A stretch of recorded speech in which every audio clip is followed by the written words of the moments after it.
And I meet this guy and I say, "Oh, what do you do here?" So he says, I'm Mr. Magic's right-hand man. That was his job description. And I say, "And what'd you do before this?" And he said, "Oh, I used to be a bank robber." And said it as though like he's like, "I used to work at Arby's." It was just like that was my former job and this is my current employer. And and he tells this incredible story about how basically robbing banks led him to Magic City.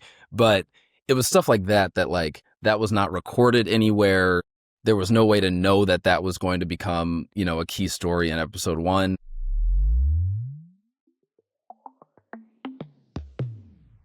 Hey everybody, welcome to the Unscripted Files. My name is Madeline Cunningham. I am a development producer in the unscripted industry, bringing you candid conversations with the minds behind your favorite form of unscripted entertainment.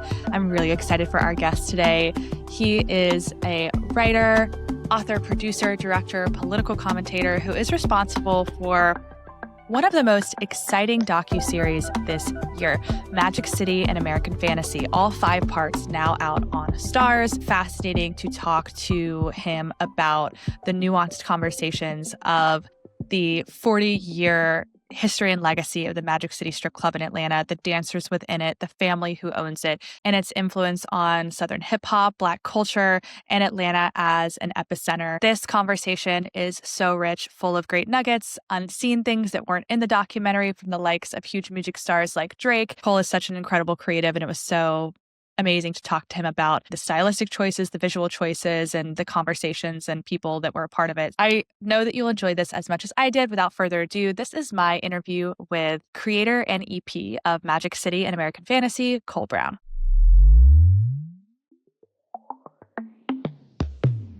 Oh, wait, now I can't hear you. Hi. Hey, There Cole. we go. Now I can hear you. How are Yes. you doing? I'm great. How are you?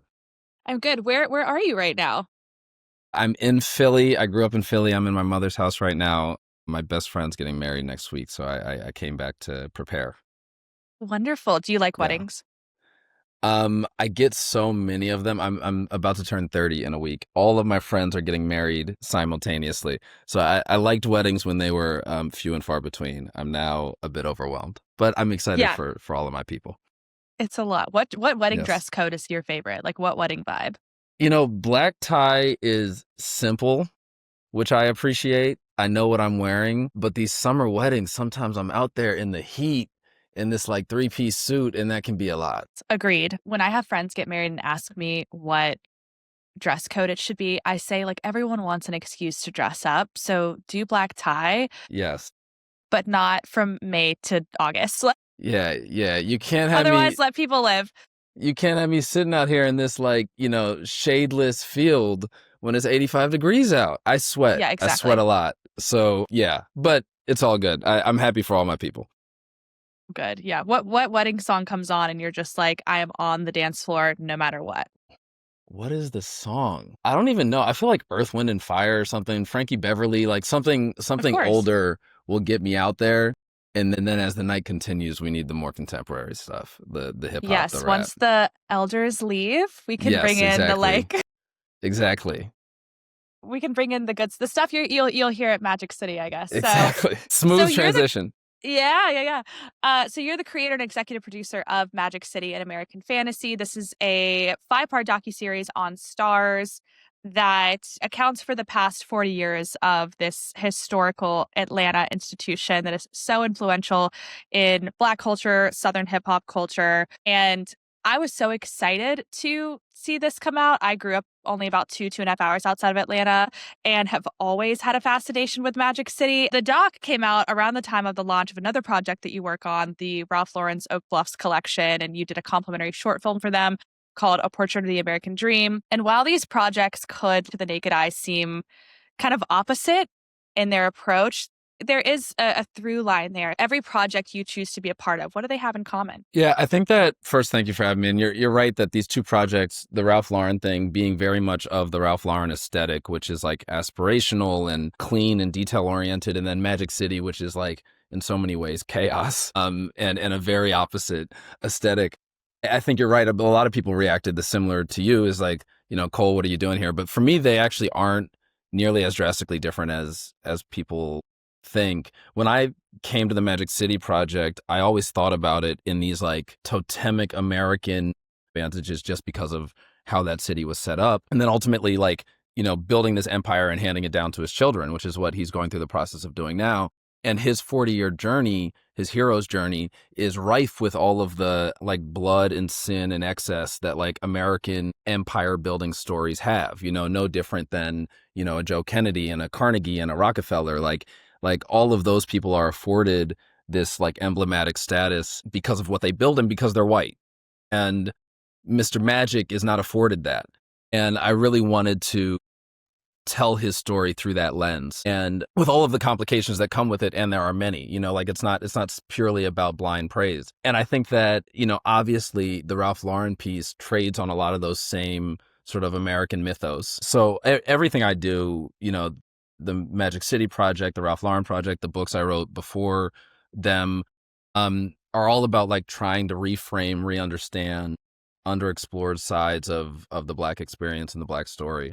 And hopefully both of these, both in Ralph Lauren, shining a light on this community that is really near and dear to my heart, but is lesser known.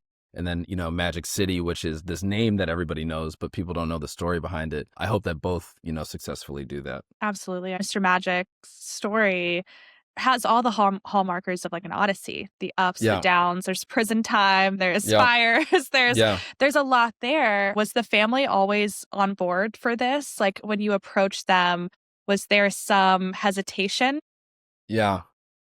Yeah, Yeah. definitely. I mean, Magic had been open at that point when I was going out with this for like 37 years. And in those 37 years, I'm not sure Mr. Magic had ever given an interview. I think he did like one podcast that we were able to find. And that's just like very much, if you know him, that makes all the sense in the world. You can even see this in the piece. Like he just has a very sort of reserved, laid back, happy to operate behind the scenes sort of demeanor. So the way the project came together was, after I had the idea, and we can talk a bit about that, but like, Jermaine Dupri and I, those were like the earliest conversations. He came on. Jamie Gertz, who is both an actress in her own right and the owner of the Atlanta Hawks, she was willing to come on. And then we went to Magic, and that was the hard part. I mean, that took like weeks of, probably months actually, of talking to Magic and hoping that he would feel comfortable, letting us share his story. There was a whole separate set of conversations with Gail Barney.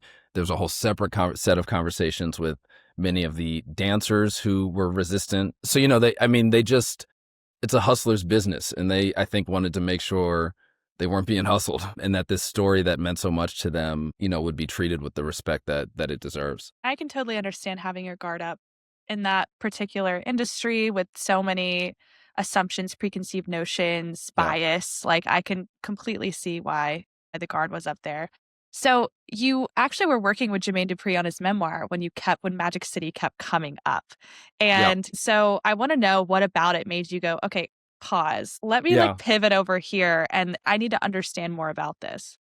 Yeah, so JD and I had known each other at that point for maybe a year. And just as you said, we were working on a book together that was a memoir both for him and his father. And he was telling me, I was spending a lot of time in Southside Studios, which is his studio down in Atlanta.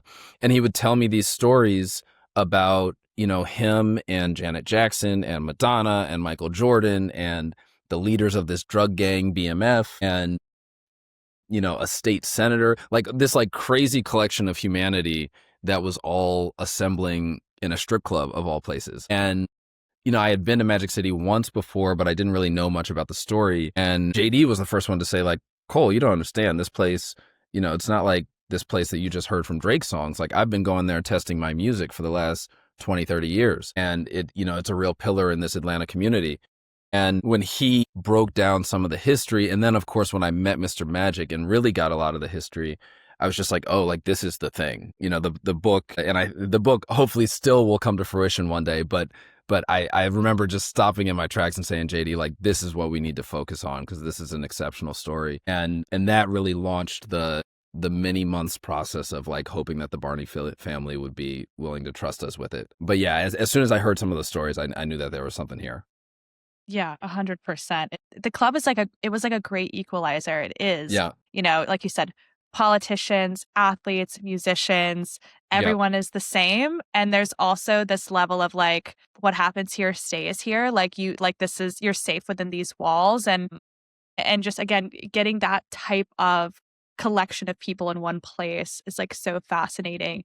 I know Yeah. that getting the family to get on board was a huge challenge. Were there any other challenges during development, any big obstacles that you encountered where at any point you were like, oof, is this going to get made? Because I know it was like from then to now, what, like a 4-year process for you, right? Yeah, yeah, it was. Yeah, I think we're coming up on 4 years, which is crazy. We're probably at 3.5 or so.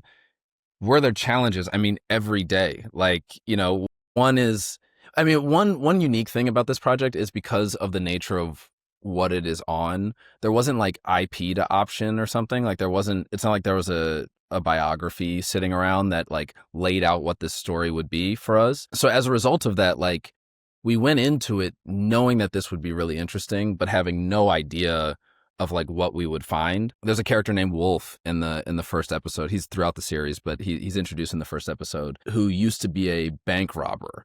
And the way we found that out is like I had never met this guy before. We're there to shoot Mr. Magic, and I'm literally like out back by the dumpster waiting on us to load in. And I meet this guy and I say, "Oh, what do you do here?" So he says, I'm Mr. Magic's right-hand man. That was his job description. And I say, what'd you do before this? And he said, "Oh, I used to be a bank robber." And said it as though like he's like, "I used to work at Arby's." It was just like that was my former job and this is my current employer.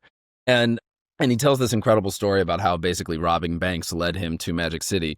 But it was stuff like that like that was not recorded anywhere. There was no way to know that that was going to become, a key story in episode 1. So much of it was just like unearthing stuff as we went along. So that was both the challenge in terms of not knowing what the map was going to be, but also the exciting part of this was just the process of discovery as we went. Same with the archival. Like we had no sense. We were really prepared to like just have no archival and have to do recrees for like everything.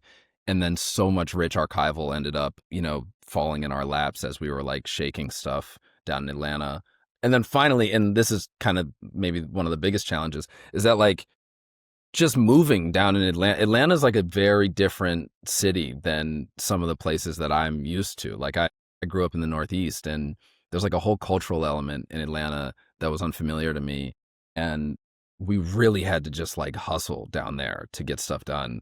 And that was like an every day you wake up and you have no idea when or how that day is going to end, kind of hustle. And it's hot. And it's hot. And it's hot. Yeah. Well, and I'm sure as you were speaking to people, word got around and like Yes. more people would kind of come out of the woodwork. Yeah.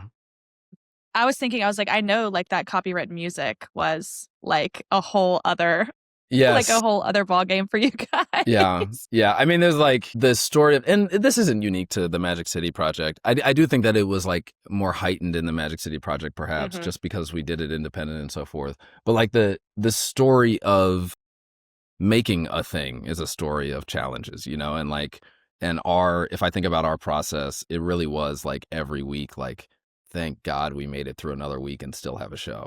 And we just kind of put those together for 3.5 years until that show was on air. Yeah, I feel like you can have the biggest story, the best of the best there. Yeah. Production's still production, and it's still gonna do what it does and be unexpected. With Jermaine Dupri on with this type of story, with so many entertainers and athletes, like you probably could have really had your pick when it came to a production partner, especially sort of a celebrity-fronted production partner. And Dream Crew ended up coming on. Why was that the right fit for this project? Yeah. So Drake is like, I think there's like a generation of people for whom Magic City is identified with Jermaine Dupri. I mean, like he was so like the godfather of Atlanta in terms of music for so long and put so many of the cultural elements of Atlanta on the map. But then for an entirely new generation, of which like I'm probably more a part of, Drake was kind of the biggest global proponent of this club. Like he says the name and the lyrics all the time, and people identify this place, particularly globally, with Drake and his patronage of it. And that was, I wanted us to ensure that the team that we put together was really excellent and represented all of these different concerns that we had. And if you look at who ended up coming together, JD, there is no more authentic voice for Atlanta storytelling than Jermaine Dupri. Jamie Gertz, there is no one with stronger relationships and, who is an adopted daughter of Atlanta now that she spent so much time there in her relationship with the Hawks. What Drake was able to bring to the table was a really broad audience. And, I wanted to make sure that this project reached as many eyes as possible because I thought it deserved that. I thought that like this story of Mr. Magic and the founding of this club was a story that could be iconic. And I think that what Drake brought was one, authenticity as well. I mean, he calls a dancer in the show, Yep. which was Yeah, really how OG we India, recruited her. right? Yeah, I Mm-hmm. literally just hung up with her a couple of minutes ago. She that was really how we got OG India. Like we could not get in touch with her, and Drake in the middle of the interview called her. Like that was not staged at all. So there was an element of authenticity in terms of his relationships with the club, but then also just a huge amount of credibility and audience comes with partnering with, one of the biggest pop stars in the world. Yeah, 100%. Um, I mean, listen, I'm a 93 baby. I grew up on Drake. That's how I heard about Yeah, Magic City, and I think it's like that for a lot of people sort of yeah, in our demographic. And um yeah, that access and that level of sort of, hey, like you can trust me, yeah, come talk on camera, I'm sure was incredibly valuable. The style of this doc I loved. I ate up every bit of it because the recre was so stylized, the interstitial to yeah, camera, educational portions of like, here's what this is. Because club culture is its own universe. It has yeah, its own hierarchy, its own set of rules. And I feel like there was an element of you guys needing to educate the audience on some of yeah, this to really establish that. And these dreamlike sort of sequences, it was so fun to watch. How did you land on that tone and aesthetic for the film? Did you go yeah. in like from the jump being like, "Okay, I know that I want this to feel really different," or is that something that evolved as, you were capturing these stories and you were like, "We've gotta take Yeah. a minute to, like, have these small little educational pieces." Well, I think the first where that really starts is with Charles Todd, our director, Chaz. We met at the beginning of this project. He's now become like a brother to me, and he is really a creative genius. I mean, just like a visionary. And when I was going out looking for a director for this project, I wanted somebody like Chaz, who Chaz had done long form, but had a lot of experience with music videos at like the highest level for Rihanna and Jay-Z and so forth. And I knew that he had just like visual sensibilities that were really exciting. And when you consider the subject matter that we're dealing with as relates to the dancers, like there was a real opportunity to do something really interesting with these dancers and their art and capture them in a way that was like tasteful and, as you said, stylized and highlighted like some of the athleticism of this incredible act. So visually, I knew that we had a real opportunity here. And then also, when you consider a place like a strip club, Magic City, which is a strip club at the highest possible level, there's an element of fantasy that is really fun to be able to play with as well. I mean, we put it in the title, an American fantasy. And we knew that that could play into, we wanted something that played on that sense of fantasy and unreality. And then finally, what's really fun about Magic City is that like no one is a reliable narrator, and you're getting that constantly. Like there is no one sense of the truth for all of these stories that may or may not have happened in a club 30 years ago. So we didn't want to, like, a straightaway news reporting of the facts would have been like not true to form here. Like we really wanted to highlight the conflicting narratives and so forth. All of that came together for something that was going to be like intentionally zany, like intentionally like all over the place. Not in the sense that it feels disjointed, but in the sense that like you're constantly being barraged with different images and sensibilities in the way that you are in the club itself. And that's kind of where we landed. And then the interstitial piece, we came into it with that idea. I think Chaz originally had the idea, and we talked a lot about which interstitials made sense.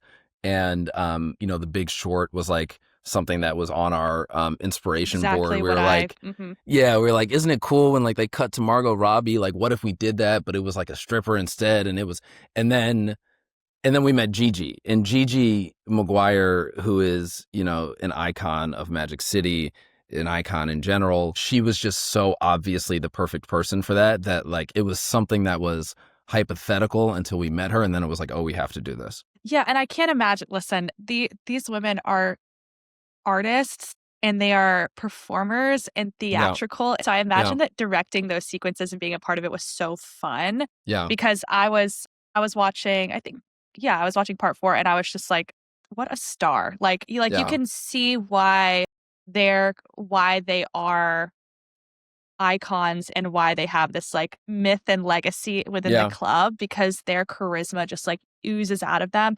And it was so, I love just putting them in their own scenes where they could have a good time and get into it and Yeah. do it. Like I really loved that.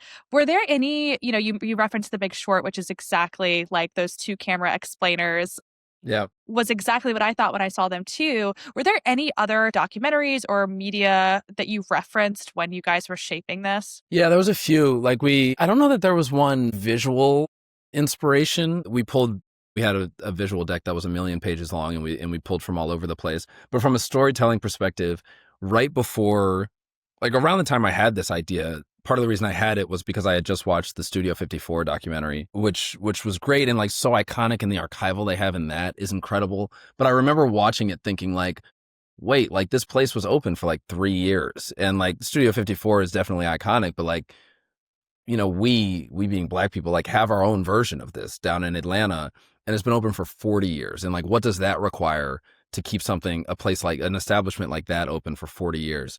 So that was always something that was kind of on our board.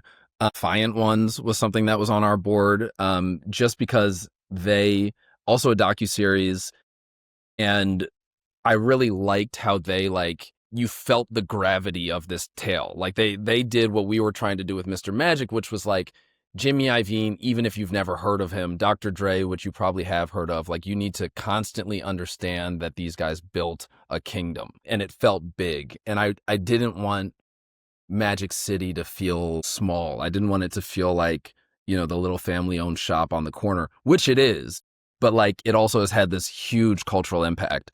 So that was something that came up a lot. More recently, Paris is Burning has come up several times, and we thought about that in terms of like how it examines like a pretty tight niche culture, but feels authentic and like true to that culture. So there were several. I could go on and on and on. You're totally right with the Studio 54 point. Yeah.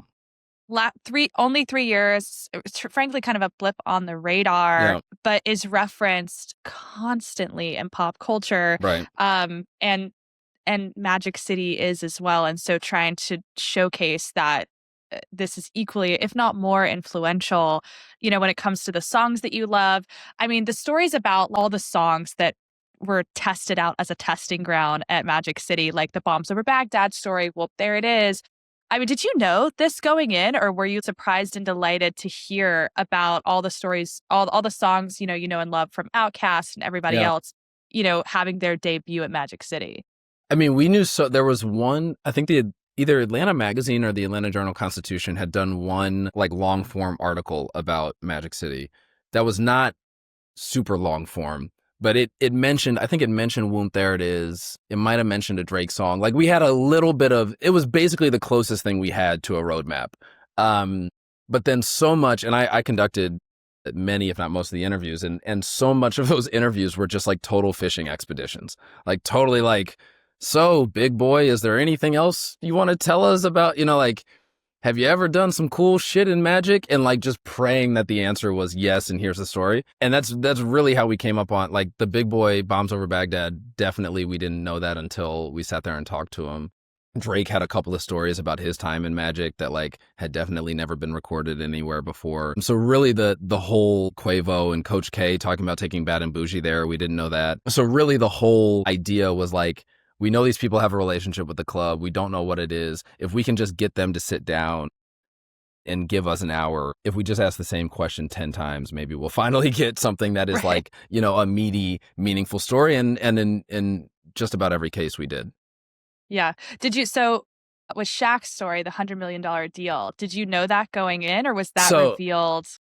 Shaq I had just watched his documentary, which might have been on Apple or something. And he tells a much pared down version of that story without saying Magic City in the documentary. But I was working on this doc on Magic City, and I remember seeing that story and like my ears perking up and being like, I wonder if that was done at Magic. And then we worked really hard to get him and confirm that it was Magic. And he was finally willing to tell it like the real story on camera. That was like, just getting that story was its own odyssey, but so worth I'm it. sure. Because like he's he's such a fun, of all the interviews, like he might have been the most fun one. I mean, he's just so funny and is a great storyteller. Yeah, it was. I was when I saw him pop up, I was like, no way. Like, Yes. but all I mean, Yeah. there's so many big fish though that you did get for this doc. Yeah. I mean, you got Shaq, obviously Jermaine's a part of it. Ti, Two Chains, Killer Mike, Nelly, huge names, and then you've got the dancers and the women who are part of the club in the every decade, the 80s, 90s, 2000s today, who are again like celebrities, artists, performers in their own right. Miss Show Me the Money, who's Gigi McGuire, Yes. OG India, Strawberry, White Chocolate, Platinum. Like I I loved hearing from these women and hearing these stories. It was so fascinating. And I love how they're positioned as the ultimate R&D team for Yeah. artists. Like how else did you how else did you try to frame them as like tastemakers Yeah. and shapers of Black culture? Because really that is exactly how what they are. Yeah, I'm so glad you bring that up because it is rare for me to talk at this length about the project without getting to like who are really the stars of the project, which are so many of these women that we were able to capture. I think that there are all sorts of preconceived notions about who the women are that dance in these clubs, and whoever is like creating those notions has clearly never met these women because like I met Gigi, OG, White Chocolate, Strawberry, Platinum, all of whom are women who now like, call me on. Like I said, I just hung up with OG India. I mean, like I'm really close with. I think I talked to Strawberry yesterday, and Gigi and I texted last week. Like I'm really close with all of them. They've all become like family to me. Same with White Chocolate and I talk all the time now. You meet these women and you're just like, yo, these are some of the like strongest, most charismatic, impressive people I've ever met. And we wanted to capture that. I think that they're like one of the criticisms that I have seen is that like we don't focus enough on like the dark underbelly of this world. And I think that dark underbelly almost definitely does exist at many clubs across the country. But like we weren't doing a documentary about strip clubs. We were doing a documentary about Magic City. And in the case of Magic City, these women are truly stars in their like local neighborhood and have a lot of appreciation and love and adoration for the club that gave them that opportunity. So we wanted to capture their stories told by them, put them on the pedestal that they deserve, both as like entrepreneurs and as like athletes in this club, and in other roles as mothers and several other things. And what is really heartening to me is now talking to them and them feeling as though the work that they're really proud of is finally being shown in a light that feels as though it's true to how they feel about it. The conversation I just had with OG is she just watched her episode and she was talking about how excited she was that like people will finally understand this world that she's been working in for so many years. And when I talk to a lot of the women who dance there or who did dance there, they feel that way. And that's really gratifying. Absolutely. I can't imagine. I mean, yeah, I think there are so many judgments and preconceived notions about this particular culture. But when you see, again, the athleticism, Yep. like we can talk about that all day. Like Yeah. it takes such strength. The creativity, each of these women have their own personas and their own performances. And if you've ever also like worked in the service industry, you understand that like every person you encounter to be really good at what you do, right? Every person you encounter, you're like slightly adjusting your approach. You read them, you kind of know what they want, you know what they're looking for. And so I can only imagine that these women are absolute experts when it Yeah. comes to providing that experience for whoever they're sort of focused on. And I know the skill set is endless and I just admire them so much. And I really am so happy that you have gotten nothing but positive feedback from them because I know you can like hear from the critics, but I'm sure for you, hearing from the people that it was about is really important and gratifying for you. Just quickly on that, we had a screening in Atlanta for no one in the community had seen this project. We did a screening at South by Southwest. At South by, yeah. Yeah, that was an earlier version of the show and it looked a lot different. It was a different length. So no one had seen like the final version. And we did a screening in Atlanta about a month ago, just before the network premiere. And it was like the exact capstone that you always hope it will be, where Alan Begner, the lawyer, and Gail Barney, and obviously the whole Barney family, And then many of the dancers, both past and present, were all in the room. OG India was there. Many of the current dancers were there. To walk out of that, it was kind of unreal, honestly, to like be able to walk out of that and say, you know what, we were able to execute on something that everyone in this room feels really good about, which is not, it wasn't like the only goal, or, you know, like it's not even the primary goal. Like you want to tell a true story.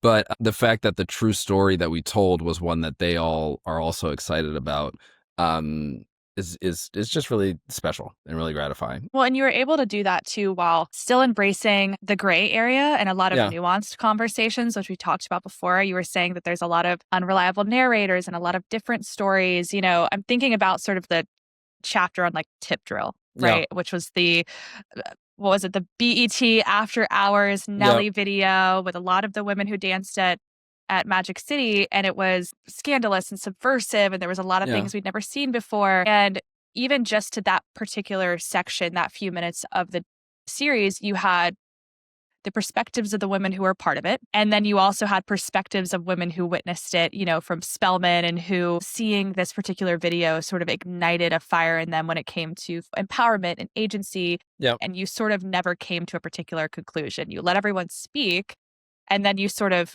continued on. Was that something you were totally prepared for, not presenting one specific perspective or conclusion when it came to this culture, but ensuring that you sort of included all the voices at the Yeah. time and allowed the audience to really get there themselves?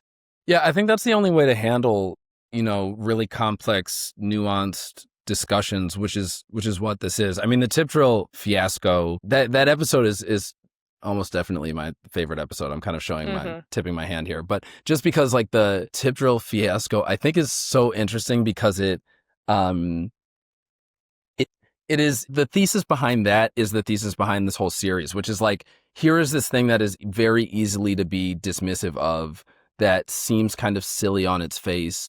But if you like peel back only one layer, you discover that like this is emblematic of all of the issues that we're trying to discuss here. Like there's all sorts of questions of women's agency and empowerment and victimhood that are happening in that fiasco. And it was like a total Rorschach test for the culture. Like, you know, like you had like holier than thou, you know, offended, upset, you know, pastors, and you had, you know, the video vixen types who are like, wait a second, go get your money, girl.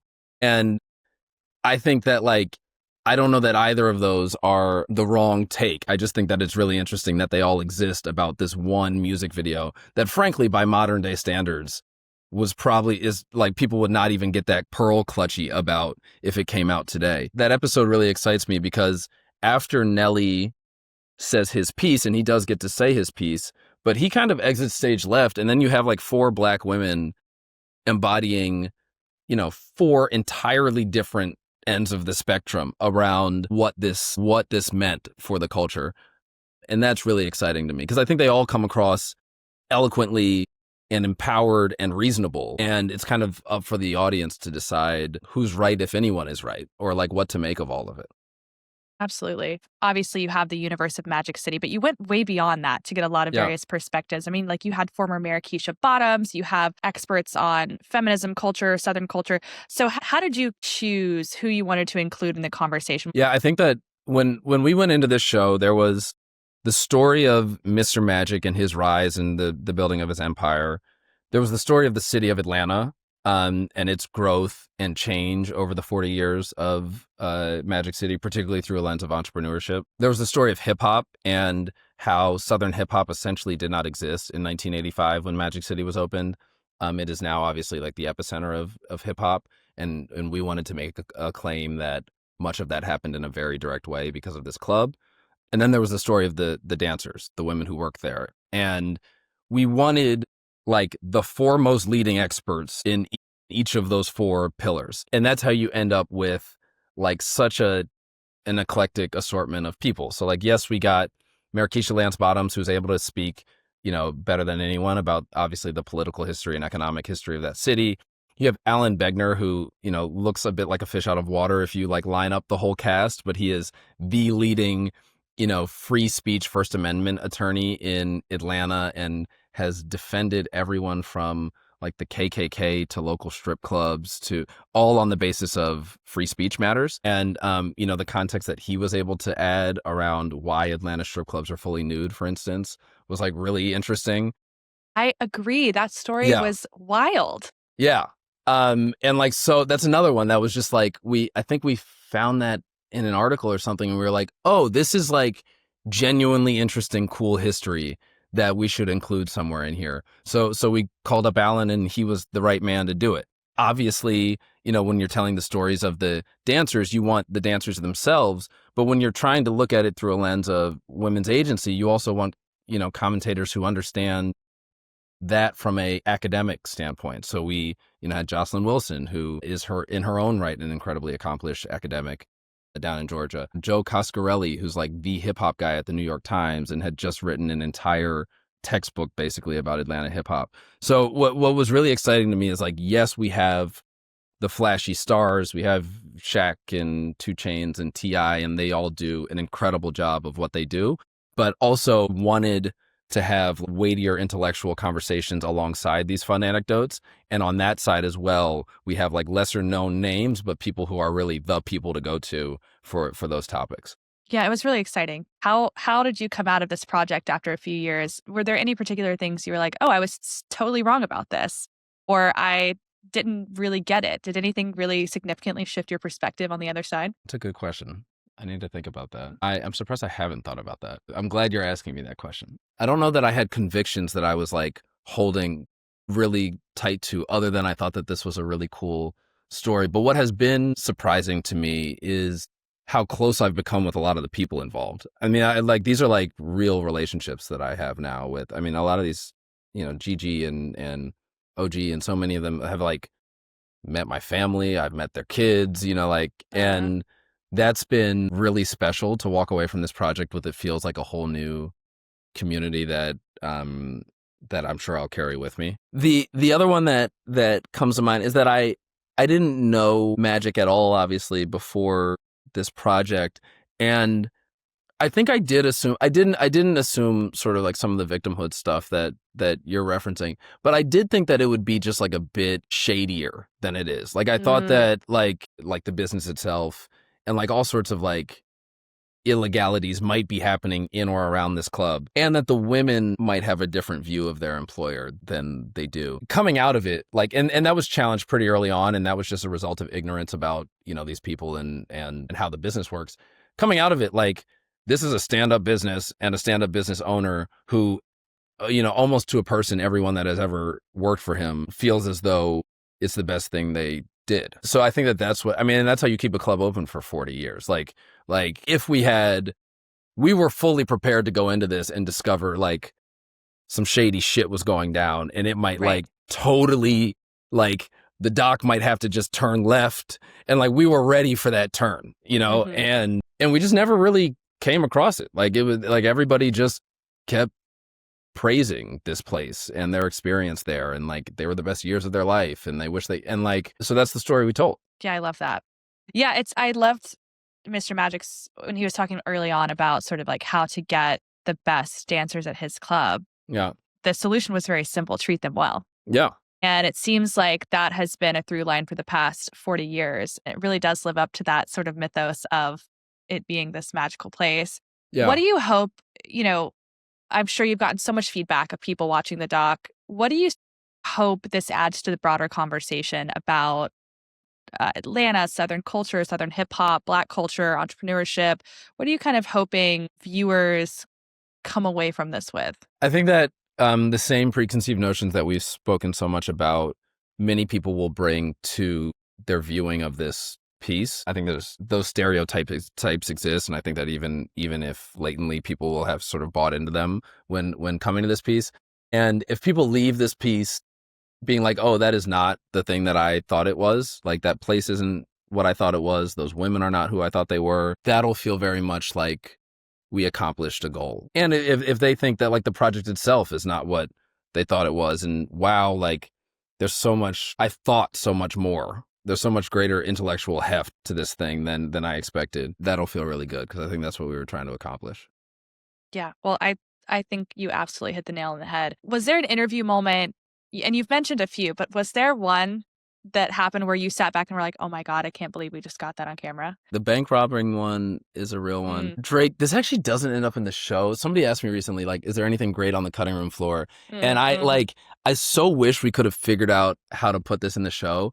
Drake at one point tells a story about going to a strip club, either in Atlanta or Houston, and getting a lap dance from Cardi B before she was a rapper. Like, Cardi B was just a dancer at this club, and Drake, and like that was like, whoa, that might make news. And we just didn't end up anywhere. And then in like a much more sort of wholesome and beautiful way, in the credit sequences, you'll see present day dancers that we spent a lot of time with. And there's a former version of the show where that takes up a lot more space in the body of the episode. And when we trimmed the show down, a lot of that content got lost. But we spent like real time with these girls, and Chaz flew to Alaska to spend some time with Sinclair, who danced under the name Miss Alaska, and several others. And there were like really tender moments between this dancer named Portia and her then newborn baby that was like really, really special. And following on from them, we go to the screening and I get to see Portia, and she's talking about her now 3.5-year-old baby. And like, that was just, it was really, really special. Cardi would have been a great voice to have in this, because I've always thought, and she talked about this early in her career, but like, I think her as a former dancer, I think that is one of the main reasons she's so good. Like, she just puts out bangers constantly. I love that nugget. Okay, I want to know what songs were you like adding to your Spotify playlist over the course of this doc? What were you like, okay, I've got like, what does your Magic City playlist look like now? Man. Okay, so early days of Atlanta, there's like rappers that like basically founded Atlanta hip hop that aren't appreciated as broadly but are known in Atlanta. MC Shy D, Kilo Ali. Kilo has like this old booty shake record that was like the first like Atlanta booty shake record. So those are the early days. You get to the 90s and you're talking about Outkast and like how they changed Atlanta hip hop. I think Spotty Dopalicious like references Magic City. So there were, at one point I basically went through and like, I have a list of like every song I could find that references Magic City in it. Yeah. And a couple of those were, I love that. Yeah, and they go back all the way to, like the early 90s. So a couple of those were Outkast songs. Early 2000s, it's like the Bling Bling, Jermaine Dupri, Money Ain't a Thing, Nell, like those. I should have mentioned Whoop, There It Is. That's a little earlier, and that was another booty shake record. Episode 4, which just came out, we get into like the trap era, and it gets just a lot meaner and like rougher and like hardcore. And then you're talking about like Jeezy and Gucci, you're talking about Trap or Die, like really rough, tough music that I love. And then episode 5, Drake and Future and Migos take center stage, and it's like all of the hits today, right? So like Future's early mixtapes I loved even as a fan when they first came out. Yes. Him and Drake have a song called Plastic Bag that shouts out OG India, which she's very proud of. And then obviously the Migos did Bad and Bougie and several other hits in the club as well. I love it. Okay, fun question. If Magic City had a signature cocktail named after you, what would it be? God, named after me? I mean, I don't have any, I'm known for being bald and having a big forehead. I'm not sure that that's like, I'm not sure that that's like belongs in the club. I think that Magic City, my pitch to Mr. Magic and Magic City is that they should have signature cocktails dedicated to each of the legendary dancers. They don't do that already? I don't think so. I just had this idea, this moment while we've been talking about it. But like, yeah, there should be like a Gigi McGuire and OG India. Really? There's a woman named Suga who we didn't get, but like she is constantly referenced. White chocolate, obviously. So there should be like a signature. White chocolate espresso martini. Exactly. Yeah. Exactly. I love that. I'm big forehead club over here. There you go. There you go. I mean, we've got. It's all right. I'm with you on that. I feel a lot of brains. It's okay. Tyra Banks made it okay, right? Exactly. Like, we really. Yes, our patron saint. She made me feel good. Yes, exactly. Yes. What unscripted TV are you loving right now? What do you love? Reality TV? Tell me, are you binging anything? Yeah, I just some good for I've known these girls for a long time, and like their show just dropped, and I'm so proud of them. The Nader sisters just had a show come out Love on Nader. Yeah, like I just watched it. I'm not like deep into reality TV often, but I love those girls and I think it's so cool. I was literally just with them the other day at their for the launch of it, and I'm so happy for them. What else am I watching that's unscripted? I'm going back and watching a lot of older documentaries. I just watched Paris is Burning again. I watched, what's the one, the James Carville one from the Clinton race? The War Room. I just watched The War Room for the 100th time as I'm thinking about like new ideas. I always find it's helpful to like go back to like classics that were really impactful in their own day. And then if I am watching reality TV, it's like trash Netflix, like brain rot till my eyes bleed stuff. But, Like Love Is Too Hot Blind, to Too Hot to Handle. Handle. I'll just be honest. Oh, Like, yes. yeah. Like, yes. like that is, and what's the other one? Perfect Match. Like that is just like, Yeah. turn it on and hope that I still have like the same IQ points when I'm done. Yeah. But yeah, I do that sometimes. We need a palate cleanser. What you do Exactly. is incredibly cerebral, and Exactly that's right. what it's for. Exactly right. Okay, I know you're a fan of Jeopardy. Yes. Oh, okay. So if you are the answer on Jeopardy, what is the question? Wait, these questions are so good. Damn. If I am by the way, that is like goals. Check, done, bye. I want it to be something like I want okay, so I've published 3 books, I've written 4, and then obviously Magic City and now Ralph Lauren. And you have like a really broad array of, experiences there and like topics and so forth. And if one day there was a Jeopardy clue that was like, name the guy that did, and it's like 4 different, like it's like Magic City and then like something about like the Catholic Church and then something, like just 4 Yes. like drastically different. Yeah. Like that'd be really cool. Like if it was Who is Cole Brown and it's just like these 4 like catch-all, like who the hell could have done these drastically different things, that'd be pretty cool. I love that. Great. Last question. You dove into Magic City working on another project. Yeah. Was there anything you unearthed during this project that you're currently sort of diving into? Yeah, I mean, I think that Atlanta has a lot of stories to tell, and I think that it's like one of our most like, I mean, the South in general is, it's like so underreported upon if you consider the cultural impact that it's had. So like there's a lot there. Like without getting too far into it, like there's a few different Atlanta music stories that I think really deserve to be told and haven't been. Obviously there's scripted versions of some of the stuff we picked up on that I think really deserves to be told and hasn't been. So I'm moving on to all kinds of stuff now, but I'm really proud of like the relationships we built in Atlanta, the infrastructure we built in Atlanta, and I'd love to go back to Atlanta and keep telling some of those stories when I can. Well, that's what happens when you leave it better than you found it and you enter the space respectfully. And Yeah. it just, again, just talking about the relationships you have long term and is a testament to how you guys operate and how you went into this project. It's really admirable, really respectful. And we will all binge now all 5 parts of Magic City and American Fantasy on Stars. So Cole, thank you so much for coming Absolutely. to chat and really looking forward to seeing what you do next. Thank you for all the great questions. This was so much fun.